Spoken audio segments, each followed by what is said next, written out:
तो मैं पंकज कुमार पार्थ आपके अपने पीके पार्थ यूट्यूब चैनल में एक बार स्वागत करता हूं।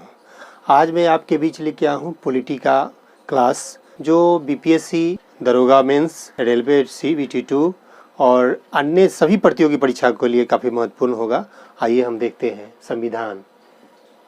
संविधान यानी कॉन्स्टिट्यूशन। संविधान किसे कहते हैं?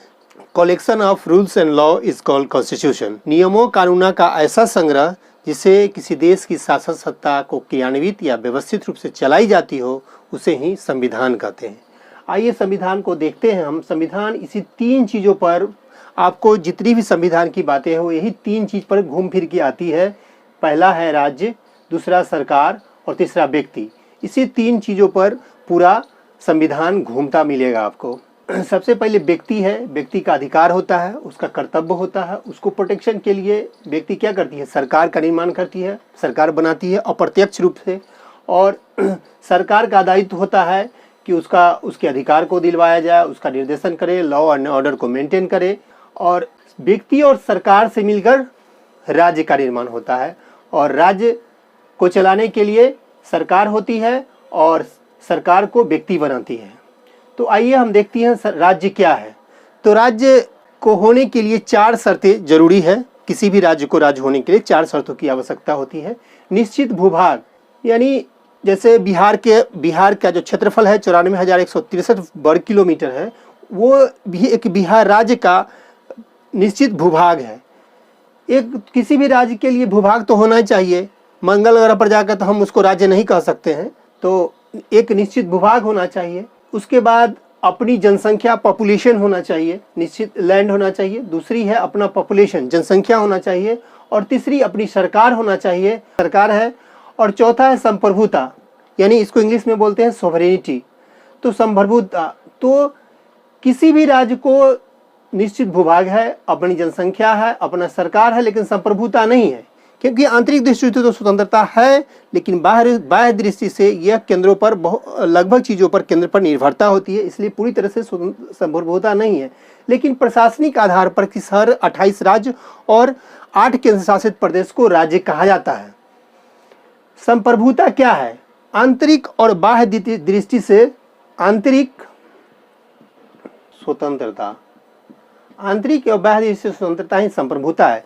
भारत एक राष्ट्र राज्य है क्योंकि यहाँ हर धर्म के लोग रहते हैं और अपने अनुसार से जीवन यापन करते हैं, और सभी सर्वधर्म संपन्न भारत को बोला जाता है, इसलिए यह एक राष्ट्र है। और चूंकि भारत के पास अपना भूभाग भी है, अपनी जनसंख्या है, अपना सरकार है और अपनी संप्रभुता है, आंतरिक और बाह्य दृष्टि से स्वतंत्रता है, किसी अन्य पर निर्भरता नहीं है। जैसे 15 अगस्त 1947 से पूर्व यह इसकी संप्रभुता नहीं थी, ये अंग्रेजों का उपनिवेश था। भारत एक ब्रिटिश का उपनिवेश था, इसलिए उस समय तक इसकी 15 अगस्त 1947 से पूर्व इसकी संप्रभुता नहीं थी। लेकिन 15 अगस्त से भारत की संप्रभुता हुई। 1949 में भारत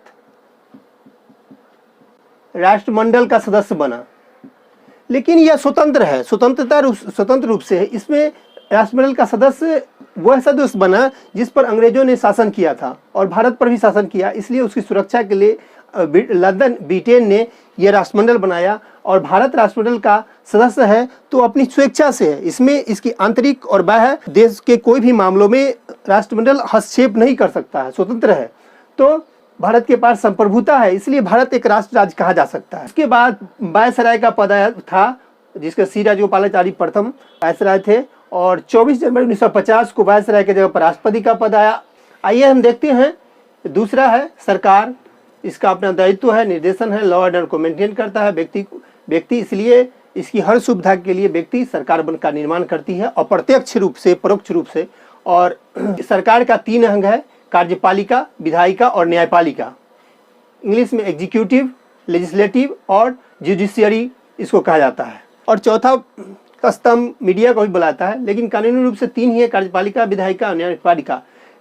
विधायिका कानून विधि का निर्माण करती है, कानून बनाती है, जबकि कार्यपालिका उस विधि का क्रियान्वयन करती है, क्रियान्वित करती है, उसको इम्प्लीमेंटेशन करती है। जो भी योजनाएं बनाई जाती है सरकार के द्वारा, उसका जमीनी स्तर पर क्रियान्वयन करती है कौन? कार्यपालिका। कार्यपालिका में 2 होता है, एक अस्थायी होता है जिसमें प्रधानमंत्री, मंत्रिमंडल होते हैं जो 5 साल के लिए होते हैं, और वहीं अस्थायी होते हैं जो प्रशासनिक होते हैं, IAS IPS होते हैं जो उसको इम्प्लीमेंटेशन करते हैं। दूसरा है विधायिका जो कानून बनाती है, संसद। और तीसरा है न्यायपालिका जिसको जुडिशियरी कहते हैं, वो कानून विधि का व्याख्या करती है और एवं उसका न्याय करती है। उसमें कोई गड़बड़ी होती है तो उसको उस पर न्याय दिलाने का काम जुडिशियरी का है। तो ये आज हम देखें कि राज्य, सरकार, व्यक्ति और सरकार के तीनों अंग के बारे में चर्चा किए। इसी के साथ मैं आप सबसे इजाज़त लेता हूँ। इसी तरह से मैं पीके पार्थ यूट्यूब चैनल पर नए नए वीडियो लेकर आता रहूँगा संविधान के लिए। और पीके पार्थ यूट्यूब चैनल से जुड़े रहें, लाइक, सब्सक्राइब और शेयर करें। जय हिंद।